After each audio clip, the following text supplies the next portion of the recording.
set the stage for this video. Let's talk about Gundogan versus Osasuna. I want to run it back from the previous video. And so these are going to be his stats against Osasuna. He did have 1 assist, 104 touches, 82 out of 85 passes completed, which was the most, 96% pass accurate rate, which was the highest, 5 out of 6 long balls, 2 crosses, 6 chances created, which was the most, 0 times dispossessed, 2 shots both on target, 1 tackle, 1 clearance, 7 ball recoveries, 7 out of 9 ground duels won, and 3 fouls won. Now, why is this important? Why are we talking about this again? Let's all remember, Gundogan is bringing in these numbers as a number 6. He is not a number 8 under Xavi's Barcelona. So can you imagine if we placed Gundogan as a number 8 and not as a number 6? Because these numbers are bonkers. And look, it's not like it is Xavi's choice to place Gundogan as a number 6, because it's simply just not his choice. He's being forced to use Gundogan as a 6, not as a number 8, mainly because Oriol Romeu cannot really be a relied player as a number 6. Gavi is injured. He's not going to be in for the rest of this season. And then we have Cancelo, where we tried to place Cancelo as a pivot player to sit right next to Frankie de Jong. But Xavi realized that is suicide, and that is also exposing the back line that only led towards Araujo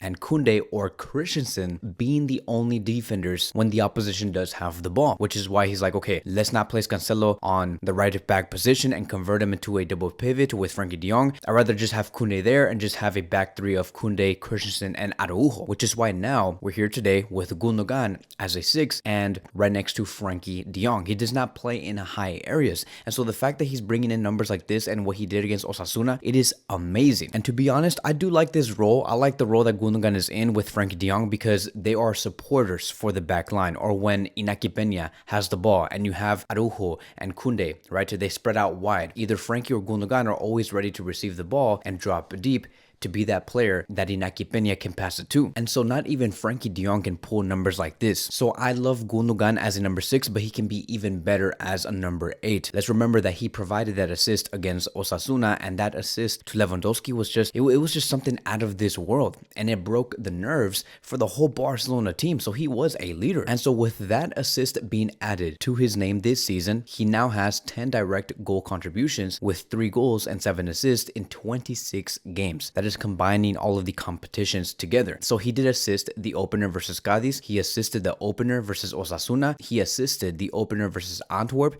he assisted the winner versus Porto, scored the opener versus Real Madrid, assisted the winner versus Real Sociedad, scored the winner versus Las Palmas, and then assisted the opener for Osasuna.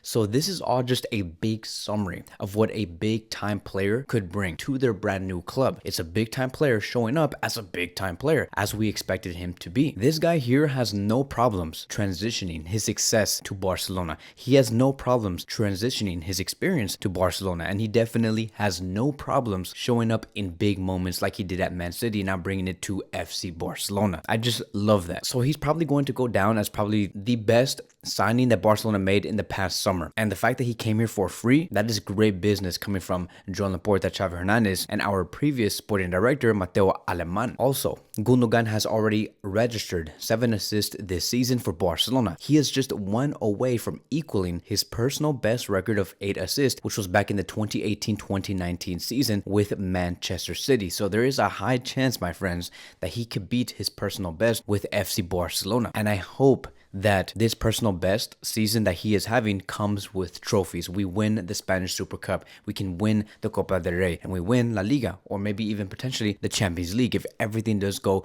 100% correct on us. So now I really do understand why Barcelona is looking for a number 6. Is because Xavi Hernandez wants to have that opportunity and that solution to giving Gundogan access to play as a number 8, to play with Pedri. Can you imagine Pedri and Gundogan as 8s and performing at this level? Because Gundogan is a player that can easily be a 10 goal and 15 assist type of player for this club. But again, he's not allowed that opportunity because he plays in much deeper roles. Hence the reason why Barcelona is eyeing Alex Garcia from Girona to play as the number 6, to play with Frankie de Jong and push Gundogan forward. I can see that happening. And I can also see why Xavi Hernandez wants to bring in a pivot, a true pivot and defensive pivot in the summer. Whether that's Kimmich, whether that's Zubimendi, whether that's some player named Palinha, which is a Brazilian player from the Premier League. So now I do want to move on towards the next conversation, and I want to speak about Lamine Yamal, also speak about this micro problem that we are having, which will be against Real Madrid, and the whole right-wing position in general, right? The big picture. So we are going to be going everywhere with this conversation. I am going to be brainstorming some ideas because I have really been thinking about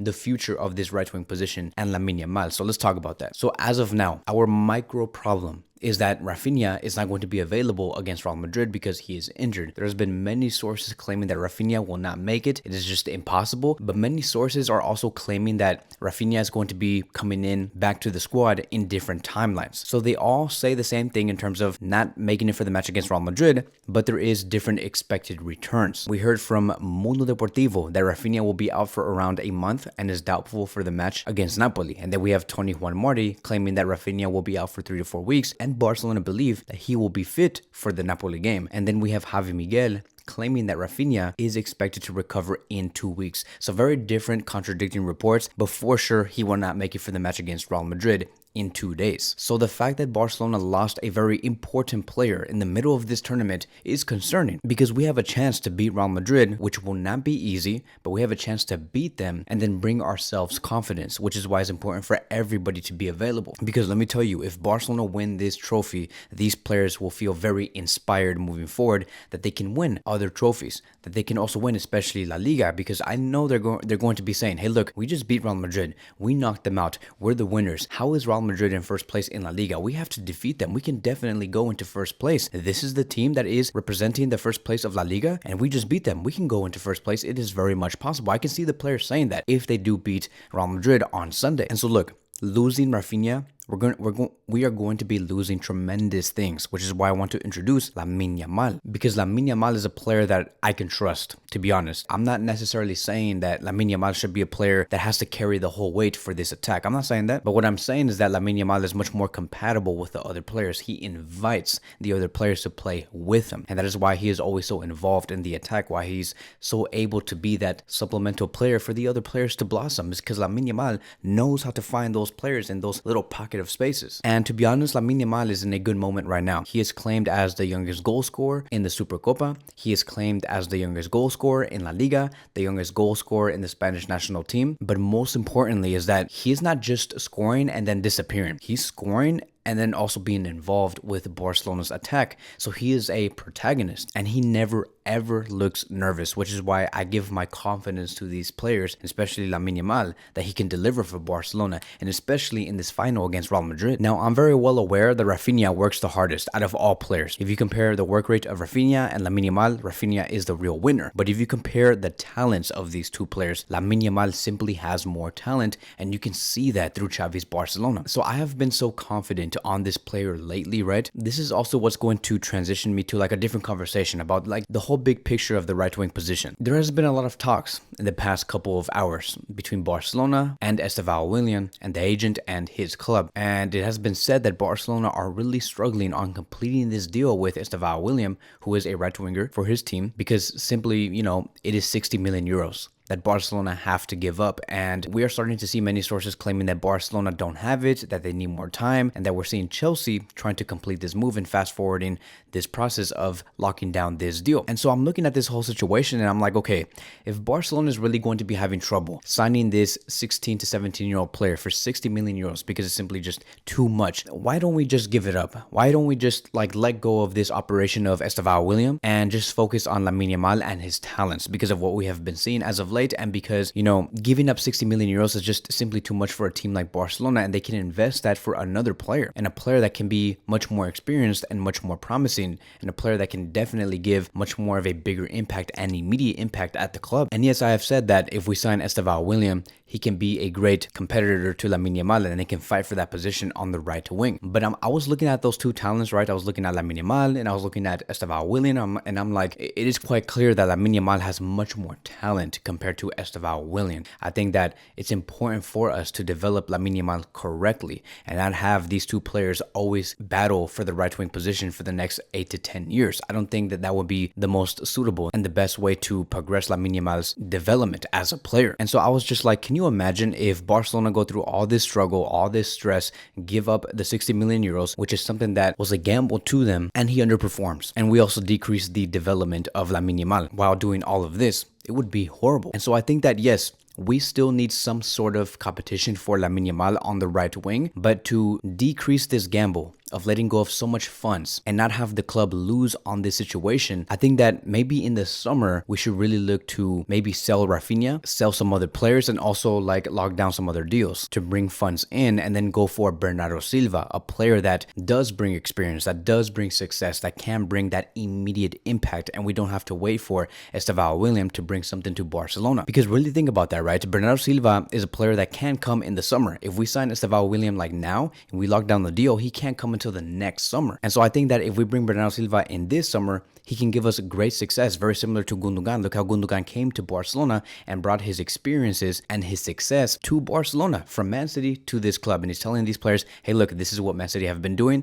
This is the type of mentality that they also had. We need to do the exact same thing. And Bernardo Silva can also be that other player. Also, Bernardo Silva can also teach Lamine Yamal how to be successful as the right winger, how to create, how to be better on 1v1s. When to attack and when not to attack. I think that is very much a suitable option for all parties. And that 60 million euros plus would be money well spent. And is also a much smoother transition. I would like to believe that, Bernardo Silva will be coming in at the age of 30. He can play for 3 to 4 years. And then by the time his contract is over, Lamine Yamal will be 19 to 20 years old. A much smoother transition. And so that is going to be my thoughts on this whole right wing position and how we should handle it moving forward. And also that's going to be my thoughts for the next match against Real Madrid. I think that Lamine Yamal will be starting because he brings what Xavi Hernandez needs on the right wing, which is a great 1v1 dual player that wins against players when you need to progress play. Raphinha is not so great in 1v1s. Lamine Yamal is, which makes me believe that Barcelona are going to be performing at such a high level against Real Madrid, and hopefully we win the final. Thank you guys so much for watching, and I will see you guys in the next one.